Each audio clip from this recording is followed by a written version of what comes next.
Thank you. Please tell my mom not to do up and downs too, because it's gonna pick up. Hey guys, welcome back to my YouTube channel. We're gonna do this again.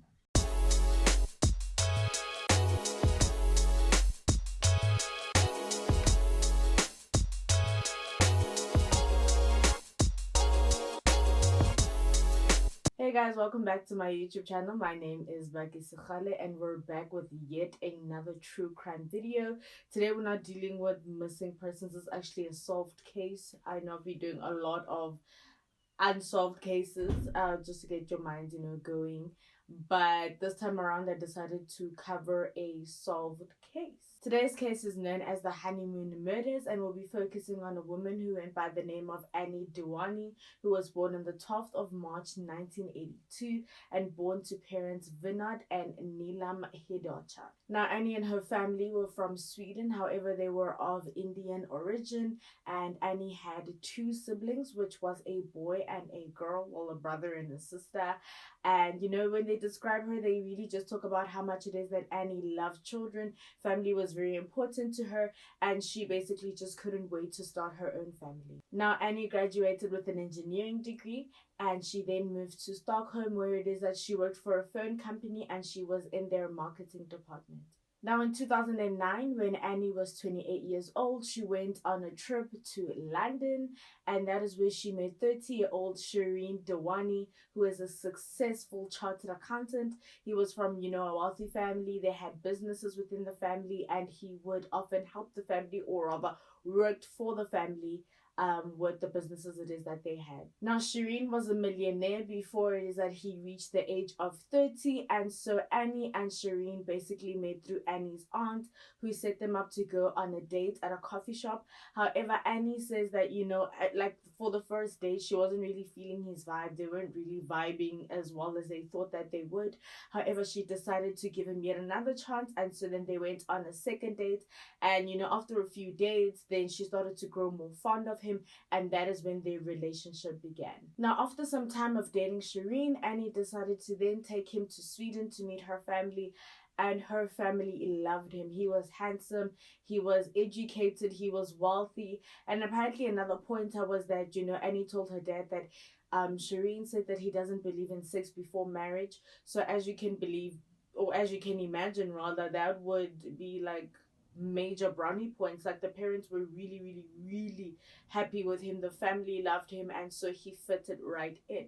But because he lived all the way in the UK, they had a long distance relationship, and as you can imagine, after like some time, it caused a few problems, or they were having relationship problems. So in January 2010, they decided to end their relationship. However, in February of 2010, they decided to get back together, and this is where Annie decided that she would quit her job and she would then move all the way to the UK to live with Shireen, because if they were going to make this relationship work, they were gonna give it everything. And if that's not a definition of believing in indoda, girl, you gonna quit your job? Like, she quit her whole job.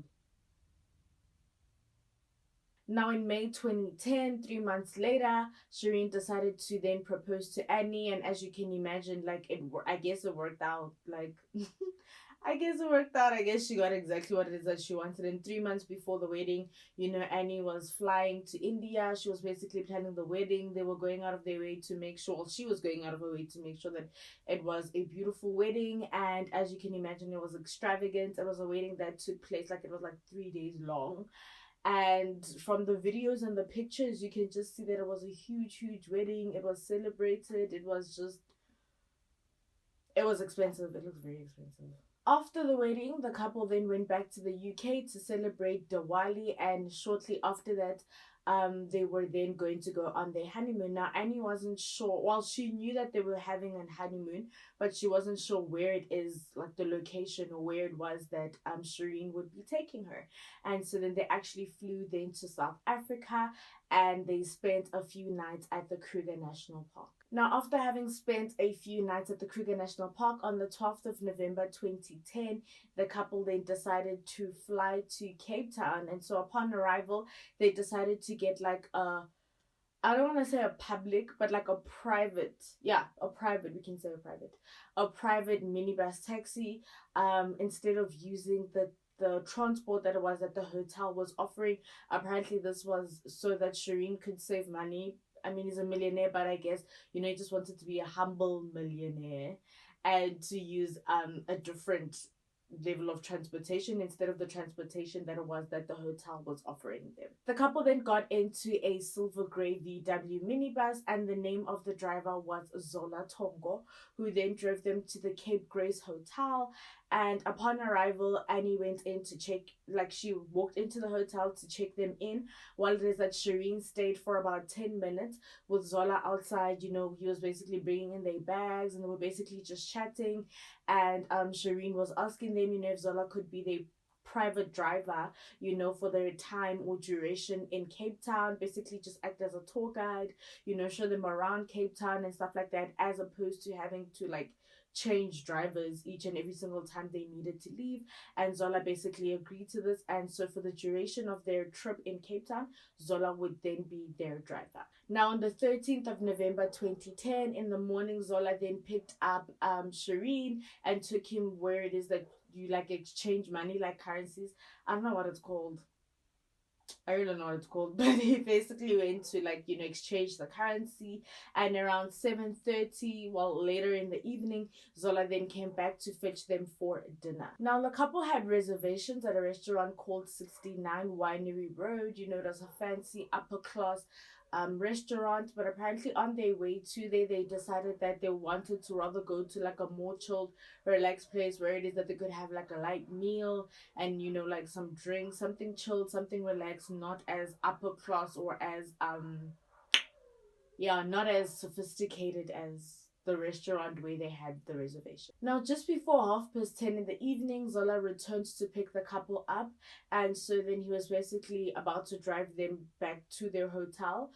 But the couple apparently told Zola that no, they didn't want to go back to the hotel. They wanted to see the real South Africa. So I'm guessing that's the South Africa like they show them in the movies, or the South Africa that they think like foreigners usually think South Africa is. And so then Zola decided to take them to a township which goes by the name of Guguletu. Now, according to the crime statistics of Guguletu, that word is statistics. The crime statistics of Guguletu, between the years of 2005 and 2010, there were about 700 murders that took place. And apparently this was something that the couple was aware of. That Guguletu was a bit of a rougher, neighborhood or township. And yeah, it was pretty rough. Now, while it is that they're driving around in Guguletu seeing the real South Africa, at an intersection, two gunmen approached the car and basically like sort of banging on the doors, shouting and just causing a rack, basically. And then that is when Zola was then taken out of the car. One of the gunmen then got into the driver's seat, and then the second gunman got into the back seat with the couple. Now, apparently the gunmen or the hijackers were just telling the couple that no, they basically just wanted the car. They weren't gonna hurt them. They weren't gonna do anything hectic. They wanted the car, and that they would be released. However, they would be released separately. So they would release either Shireen first, then Annie second, or vice versa, but they were not going to be released at the same time. Now, this happened for about 20 minutes, and thereafter, that is when Shireen was taken out of the car. And so, upon Shireen being taken out of the car, he basically just started running, to different homes and houses, just knocking, asking for help, and that is when the police were contacted. Whereas in where it is that Zola was left, the driver, he then decided to go to the Guguletu police station to report the hijacking. Police then arrived where it is that Shireen was, and they basically drove around with him to try and look for Annie. The police then decided to go in to collect Zola as well, and then Zola and Shireen were then taken to the hotel where it is that Shireen and Annie had been staying. Annie's parents were then contacted by Shireen's parents, who basically told them, our daughter has been kidnapped. However, Shireen is fine, but they don't know where it is that Annie was because the car that they were in had been hijacked. And this is when Annie's dad decided to take the first flight into South Africa, and he was just ready to pay however much that they needed, because it's a kidnapping at this point. You're expecting that the that the people who kidnapped her will probably want a ransom. So then Annie's dad took some money with him and decided that, okay, cool, he's taking the first flight to South Africa. The police then received a call to come to Khayelitsha, which is about 15 to 20 minutes drive from Gugule to where it was that they were hijacked. And basically people who live around, they say that they had seen the VW minivan and was parked there basically the whole night, which was a bit suspicious at this point. So then the people who stayed, they decided to contact the police, and upon arrival, it was just madness. Like upon the police arriving at or rather in Khayelitsha and spotting the VW, it was just havoc from then on out. At around 8 o'clock in the morning, that is when the police found the body of Anni Dewani in the back seat. She had been shot in the neck, and basically the bullet, like traveled through her body. And she had not been sexually assaulted. However, she had like marks on her thighs and stuff to show that she was restrained and that there was a struggle that was going on. Now, the news had traveled to Annie's father, who was, as you know, on his way to South Africa, and he basically heard this just before he got onto his connecting flight. And when he describes it, he just says that the flight, like the connecting flight that would then bring him to South Africa, he felt so helpless. He didn't know what to do or how to react, and it felt like a very, very long flight. And at this point, he just basically wanted to land in South Africa so that he could see Annie's body. The police do say though that from the moment that they saw Annie's body, there were a lot of red flags, like from the beginning. Now, basically, the first red flag that the police picked up on is that Shireen had told them in the statement that the men said that they just wanted the car and nothing much. However, why is it that then the men would leave the car? The second red flag was they found it a bit strange that, the couple was in Gugulethu to begin with. Annie's sister couldn't really understand this because she says that Annie was that person who was really careful, especially in the night. It doesn't sound like something she would want to do. And from what it was that Shireen and Zola, the driver, had told the police was that apparently Annie was the one that was insisting for them to go to Gugulethu because she wanted to see the real South Africa. But Annie's family doesn't really believe that, like, that's within her character, that she would want to travel at a place where it is that she knows its dangers at that time of the evening. The third red flag was that the hijackers had let go of Zola and of Shireen, but had kept Annie and killed her. It didn't really make sense, like, to the police. Yes, in as much as jewelry was taken and stuff like that, why was she also not released? Or mostly in cases like this, she would have been raped or something like that. There was no ransom that was asked for. The fourth red flag was that the men, which is Zola and Shireen, had seen the faces of like the criminals and stuff like that, but they were set free, like they were let go. So it just wasn't adding up. It just wasn't making sense from the beginning. Now, because this was in 2010, it was just after the South African World Cup, and so basically South Africa was hoping that the World Cup would have helped as well with the tourism. Because this case blew up the way that it did, the police wanted to make sure that this gets solved and closed as quickly as possible. And so then prints were then taken from the car, and just 3 days later, the first suspect was found. The first suspect was 25-year-old Kholiwe Mngeni, who basically confessed to everything from jump. Like, he didn't even still try to go around in circles. No, he basically told them everything, and he then gave them the name of a second suspect. The second suspect was 27-year-old Mziwa Madoda Kwabe, who was found just 2 days later, and he also confessed to everything, and he too gave the name of a third suspect. Now, the third suspect was 33-year-old Monde Mbolombo, who tells him that actually Zola, who was the driver, came to him and told him that he was looking for hitmen.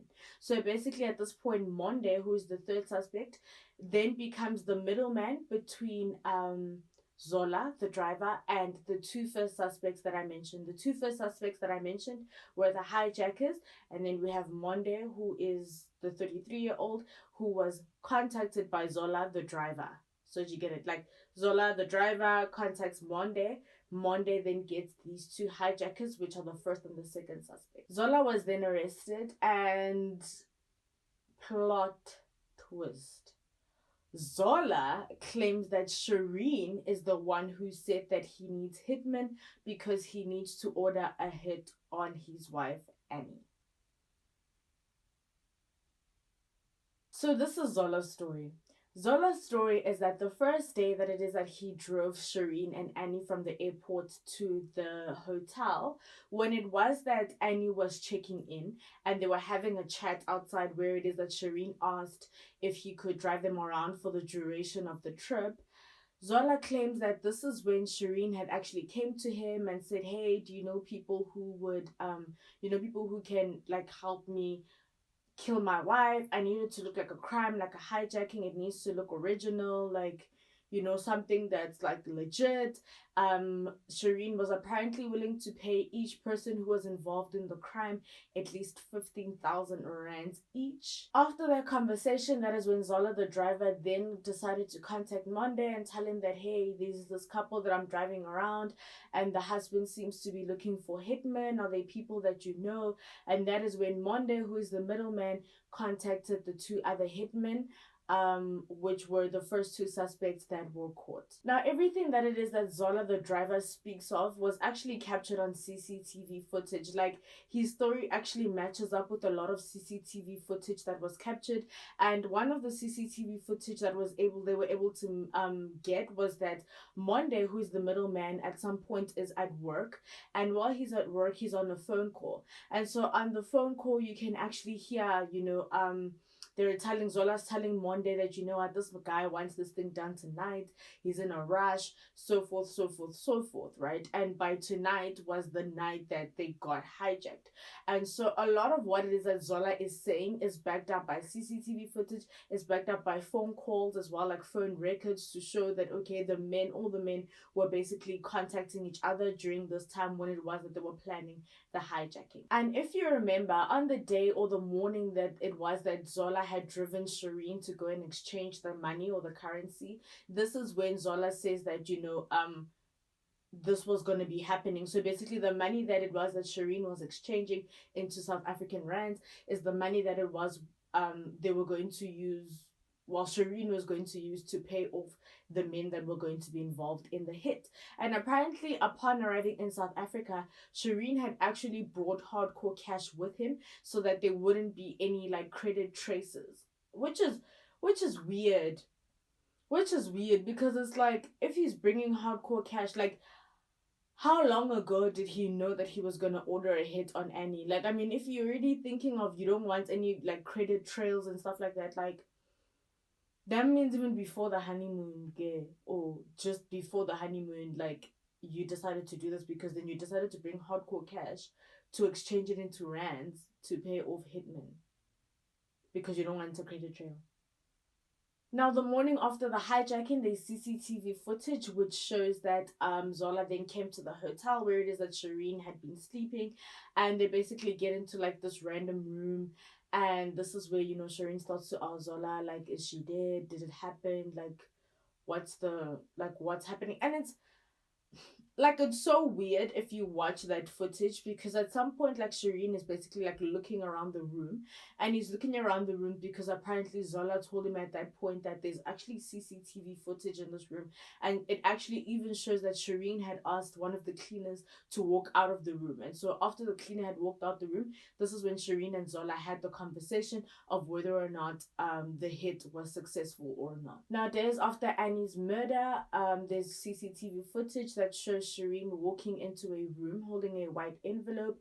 Zola follows shortly after, and then the CCTV footage later shows that when the two men walk out the room, Zola is now the one holding the white envelope. Zola describes this as saying that this is then the payment or the money that was given to him for orchestrating or helping to orchestrate the hit on Annie. Now, upon the evidence that the police were able to obtain, they actually found that Shireen and Zola had actually been texting each other during that car ride. So just before the hijacking, they'd been texting back and forth. And I mean, that's also just a bit like very suspicious, because what is it that you guys are texting about while your wife is sitting right here in the car that you feel you guys can't just speak about, So they were basically texting just before the hijacking happened. And meanwhile, while they're texting, Annie was actually texting her family, basically telling her sister that she thinks she made a mistake by marrying Shireen, that she was unhappy at the honeymoon, like she wasn't really having a good time and she wasn't sure about this marriage at that point. Now, police started to get a bit suspicious as well because Shireen kept changing his statements. Like at first he said that he gave the hijackers everything, they gave the hijackers everything, there was nothing that, you know, they kept to themselves. Later he then called the investigator to change his statement and say that he actually hid Annie's ring within the back seat of the car. And so upon the police checking this, well, they actually did find her ring. So the police were just wondering, like, why is this guy constantly changing his statement? Because in the beginning he said he gave them everything, and then he changes it to no, the ring was actually hidden at the back seat of the car. So now, on the 7th of December 2010, Zola, the driver, entered into a plea deal with the state and he was given 18 years. And this is for his cooperation, for his statement, and basically any information that he had with regards to the case. Police then got an arrest warrant for Shireen. However, Shireen had already flown back to the UK. Shireen actually left 3 days after the murder. He didn't stay for the investigations. He didn't stay for questioning. He didn't, like 3 days afterwards, after the payment that he made, he basically just left. Like, shame, look. Now, it could be argued that maybe he wanted to leave because he didn't feel safe or whatever, but he wasn't even following up on anything. Like, he didn't stay. He didn't stay at all. Like 3 days later, he was like, nah. Now, Annie's family recalls, you know, bringing like letters and like flowers to the home where it is that Shireen and Annie stayed. And apparently Shireen threw these out. Like, he was very upset about it. He didn't understand why people are bringing flowers, like, or created a memorial. Apparently he showed basically no interest in Annie's funeral. Like, the day before Annie's funeral, he threw a pizza party. A day before Annie's funeral. And Annie's sister basically describes how, like, when it was that they were like washing the body and preparing it for the funeral, Shireen came obviously as a mourning husband, or a husband that is in mourning or grieving, and he was like forcing like a bracelet onto Annie's hand, right? But apparently he wasn't doing it with care, because obviously, you know, like with the dead body, it sits in like a freezer, and so her hand was basically like very hard, so it wasn't as easy to just like slide the bangle or the bracelet onto her hand. So Shireen was very violent with it. Like, he was basically forcing it and forcing it and forcing it. And that is when Annie's cousin was like, dude, like, relax, like, you don't have to be so like violent.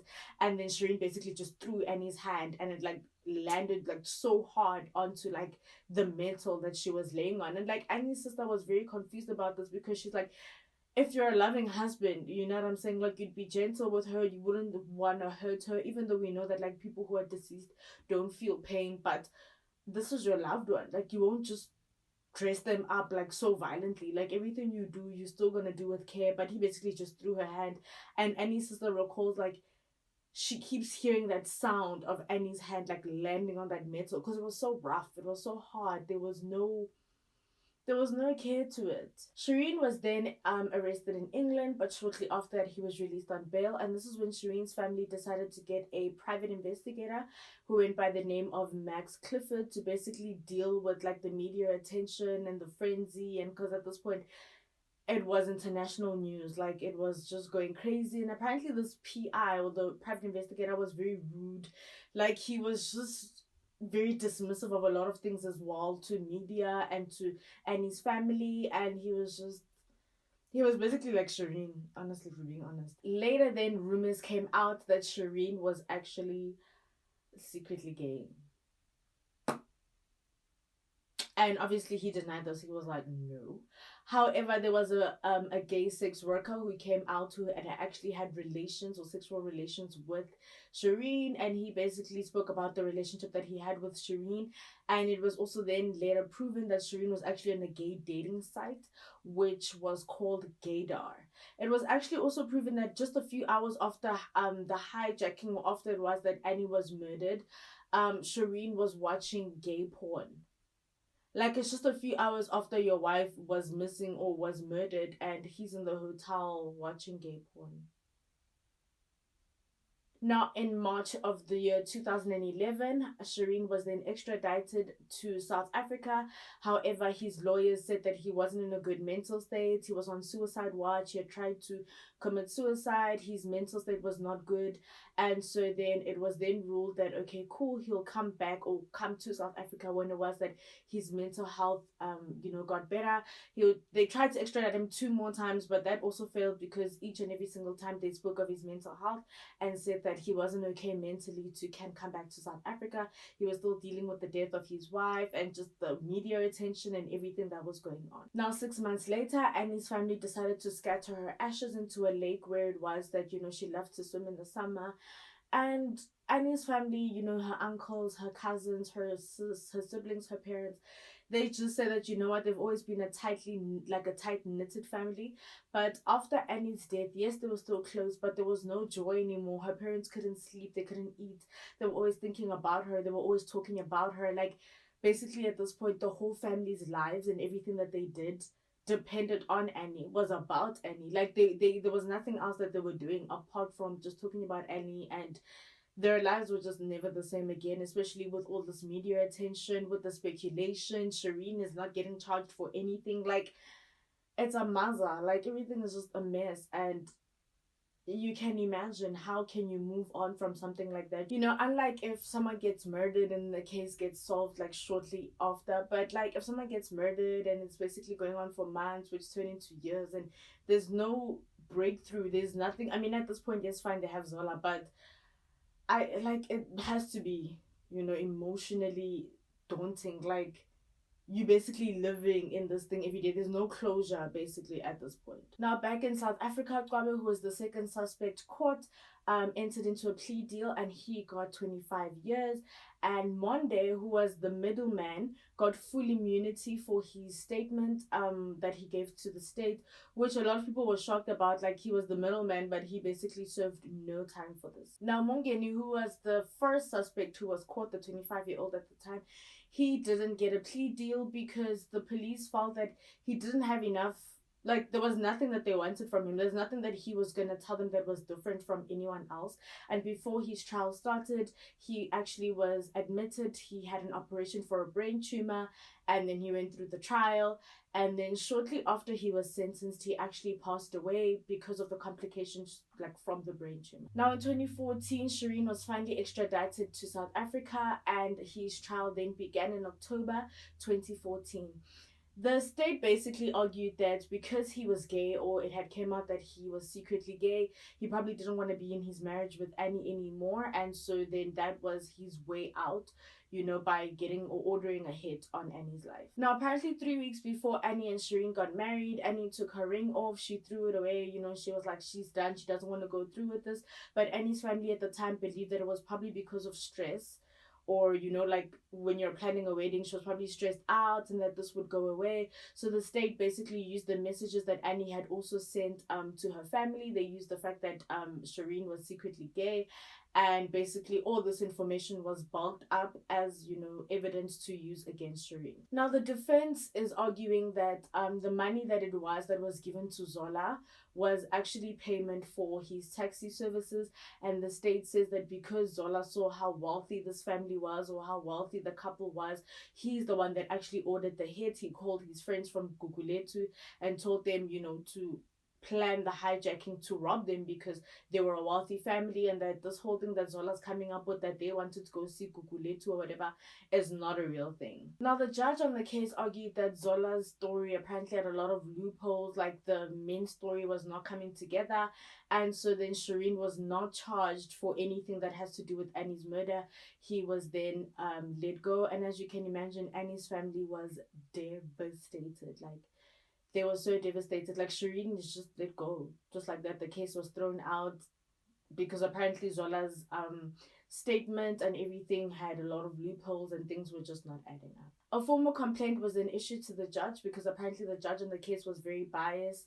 She was more in favor of Shireen, apparently, and so then later, though, the complaint was withdrawn. Zola has been granted parole, which will be effective from the 21st of June 2022 to the 6th of June 2028.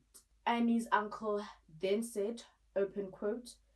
This is a shame to the South African justice system. This confirms that South Africa does not want to reduce crime, but rather to encourage it. And that is the case of Anni Dewani. Please let me know in the comments whether or not you feel that Shireen had anything to do with it, or was it just a coincidence? Because he also argues that how is it that he'd meet a driver on the first day, and the first day of meeting this guy, he'd be like, hey, please get me men to kill my wife.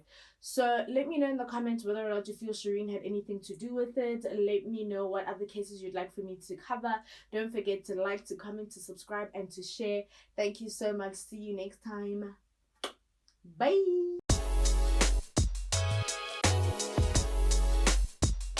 And it is from